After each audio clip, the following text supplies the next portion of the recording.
Hey everybody, welcome to Obscurities in Miniature. Today we're going to do an Artisan Guild release, which I haven't done in a while, oddly, even though I've done their patron for I don't know how many months now, but yeah. I really wanted to show off the new Plague Mine Kobolds they just put out this month. And I gotta say, they have a lot of charm and personality. It's like, yawn. So, just like most of the releases that Artisan Guild has done, you get a selection of very modular base grunt type guys carrying all kinds of interesting stuff. Very characterful, but you can say that about just about every single release that Artisan Guild has done so far. They do work at their own scale, so be aware of that prior to printing anything.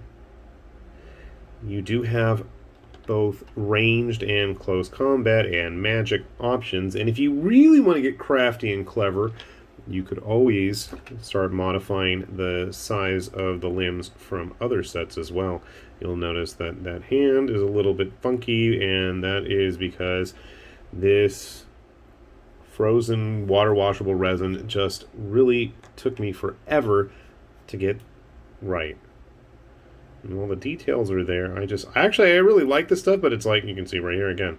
I had all kinds of bizarre failures. And as soon as I switched back to the Elegoo Gray that I really like, no issues whatsoever. I think it's just me having to continue to dial in the settings on that.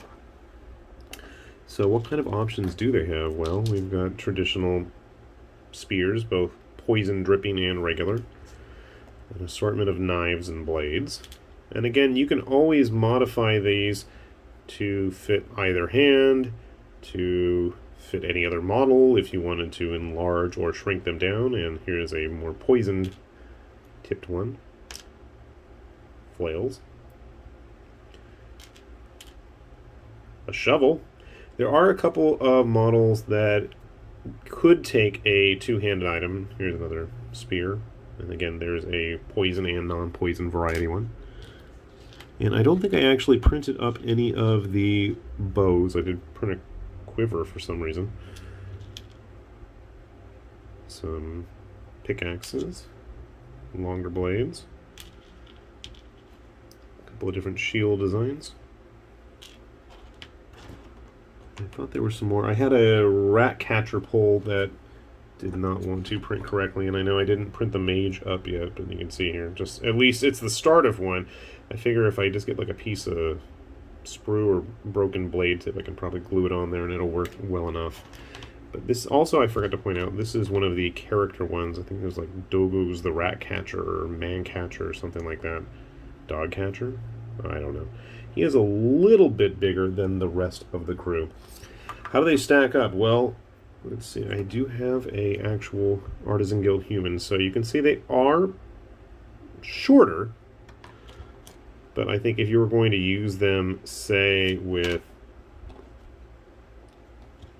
you know, Reaper or Wiz Kids, stuff like that, they're definitely going to be more closer, I think, to goblin size. If you really wanted to have diminutive Kobolds, I know that's the deal. I personally don't like it. I like them this kind of goblin size. There's more room to really paint them and show them off. Also kind of curious, I saw that Battle Yak had their new Lizardmen stuff that actually scaled really well. Now, they don't stylistically look anywhere near the same as Artisan Guilds, but I thought that was kind of cool. If you wanted to really mix up your small little diminutive lizard dog people, something else to consider. Let me get these guys glued together and get some primer on them, and we'll see how they turn out, and I'll go grab a couple other models to give you guys a good sense of scale.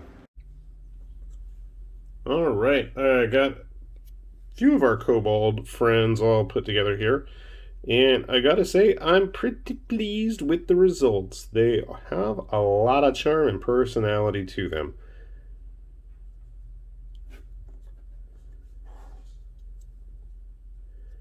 As always with the Artisan Guild kits, there is plenty of parts to choose from, if you so desire. A little bit of fun with this one. He's already dancing around. Might as well give him something to dance with, right?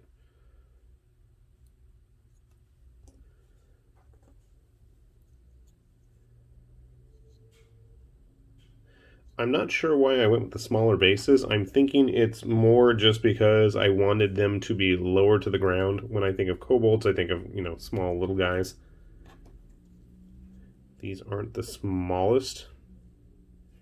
I want to say that some of the cast and play ones that I printed a long time ago were probably some of the more tiny ones, and they were a hassle to get off of the printer bed in one piece due to the supports and the tininess of them. Let's see, so grabbing a typical Artisan Guild human, just to give you guys a good indication. So to me, it works. I think they could, you know, pass as some kind of a goblinoid type creature. I think if you wanted to get them really small, I'd probably shrink them maybe by 20% or so. I think that'd give you a lot smaller, more traditional style kobold. With our Warhammer friend in here. So you can see, so the scale is just, it is what it is, and it works for Artisan Guild stuff, but you know, if it needs to be tweaked to work for your preference on the tabletop, you know, that is one of the joys of 3D printing. Funny enough, I was having a hard time finding parts, and I had a bunch of Battle Yak little lizard folk that ended up working pretty well with the Artisan Guild bits. And size-wise, they work out really great. And I want to say they came out close to the same time. And they're not exactly the same, but I think they work really well together. So I'm just going to intermingle all of my little lizard-type dog people. Again, see, they all work quite well. So they're going to be their own unique thing. In fact, I think I put some of the Artisan Guild heads on a kobold or a lizard body from Battle Yak. So they're just a fun little kit. Definitely, I'd say with all of the various sales that seem to be popping up on places like My Mini Factory, if you're interested in these kinds of little critters, by all means, I definitely would recommend taking a look.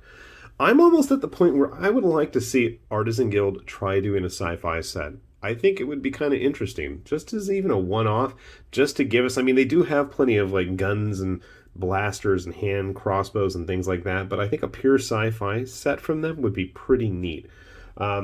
Just a thought. Hopefully we can plant that bug in their head at some point, but definitely they have a lot of fun stuff. And I didn't even remember to download half of the interesting files like the giant plague worm thing or the priestess that's supposed to be hanging out with these little dudes. So definitely something to check out if you are in the mood for some little scampering, mischievous, bloodthirsty troublemakers, because I think the guys from Artisan Guild definitely have got you covered here. Plague Mine Zeeks or whatever they were called. So, with that said, this has been Lord Tamerlane with Obscurities and Miniatures, saying thanks for watching. And as always, we'll see you back here soon. Bye-bye.